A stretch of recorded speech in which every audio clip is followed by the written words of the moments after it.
Hey, I'm Josh. I'm Ken. This is Ken and Josh's favorite movies of 2007 special edition crazy podcast video. It's awesome.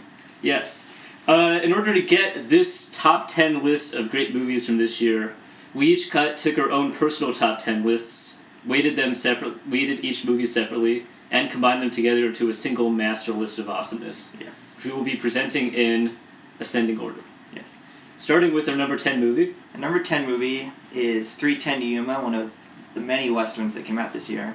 There's more westerns coming on this list. Oh yes, there will be westerns. And yeah, it's came back out a while ago. I actually don't think we reviewed it for this. We never got a chance to, no. It's a really fun movie. It's, what is it? Russell Crowe and Christian Bale. Yeah, Christian Bale's remake of an old classic western. He's taking a guy to jail, or to a train that'll take him to jail, and no one else wants to help him pretty much. And it's just a really fun western, and it kind of stuck with me for a couple months. I actually saw this movie just last night so that we'd have a chance to talk about it, and it was good. I mean, I'm not totally sure what all the fuss was about that Ken saw in this movie, but I recognized had some decent performances, rip-roaring action, Yeah. and yeah, there's... It's no assassination of Jesse James, but it's just a fun It's western. definitely not, yeah. The first western of the year that I saw, and it's like, oh yeah, westerns are fun. I forgot about that. Yeah, but there's shoot-em-up action, and there's robberies, and... Ben Foster is a crazy guy. Gotta love it. Yeah, Charlie Prince. Oh. So yeah, 3:10 to Yuma, man. Go check it out. Our number 9 movie was Knocked Up, and so I saw this. This was one of the big dominated movies of the summer, another Judd Apatow classic, romantic comedy.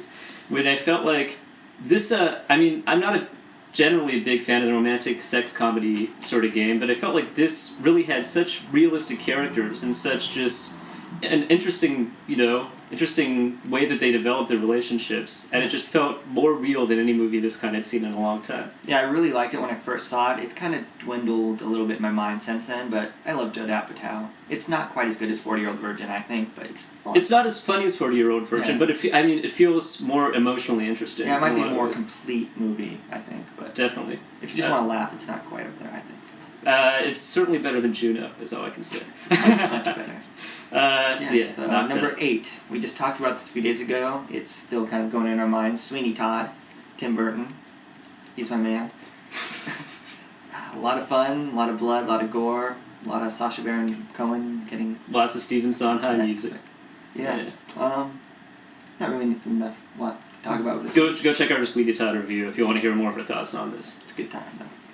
Number 7 movie is Grindhouse, which cannot be matched, I think, for just most awesome movie-going experience of the year. Yeah. Between, the kick-ass trailers, Nicolas Cage, Fu Manchu, Robert Rodriguez's Planet Terror had more awesome moments per minute than any movie this year. And then you get Quentin Tarantino's Death Proof, which is probably as pure a Quentin Tarantino movie as he's ever had. Yeah. Just really exploring his themes and the long conversations and... The thing about this movie is, anything else on our list, I would say go see it. Go rent it, go watch it theaters ever. Right. Grindhouse, you can't go see it. It's never going to happen again. They split it up on That's DVD. true. They cut out a bunch of the stuff that made it so good. It's never going to be about being in the theater with a bunch of people. And, there's commercials for your neighborhood restaurant or a scratched print and bad sound. So, if they ever bring it back as a midnight movie, Exactly. go see it with your friends. It's totally a midnight movie. Because it totally kicks Don't ass. waste your time on these crappy DVDs. It's not the same. Did they really cut out a lot of the trailers? That's what I heard. That sucks so much. Man. And it's not as fun to watch a DVD where it's all scratched and stuff. It doesn't make sense. It just looks like a crappy DVD. Yeah. So, yeah. Alright, number 6 is from my personal main man, the Coen brothers, No Country for Old Men, which just so flawlessly done and executed, and everything about this movie is pretty much perfect. It doesn't work on the same... It's not as much of a Fargo movie as a Barton Fink movie, as I think I said before. It's a fuck-off-your-head movie in a lot of ways. It's not going to grab you necessarily in the same way, but there's lots of weird, tweaky shit going on in the movie. Yeah, I'm still not totally sure how I feel about it. I don't think it's one of their all-time best, but that's saying a lot considering every one of their movies is pretty much great. But, it is a movie I can see as being one of those classics we look back on in years. So It is. I appreciate it for that fact. It was at one point my favorite movie of the year. It slipped a little bit when other movies came out, and I'm not necessarily a fan of the Cormac McCarthy source material that underlies it, but I could recognize the Coen's achievement here, and it's pretty massive. Yeah. So No Country for Old Men.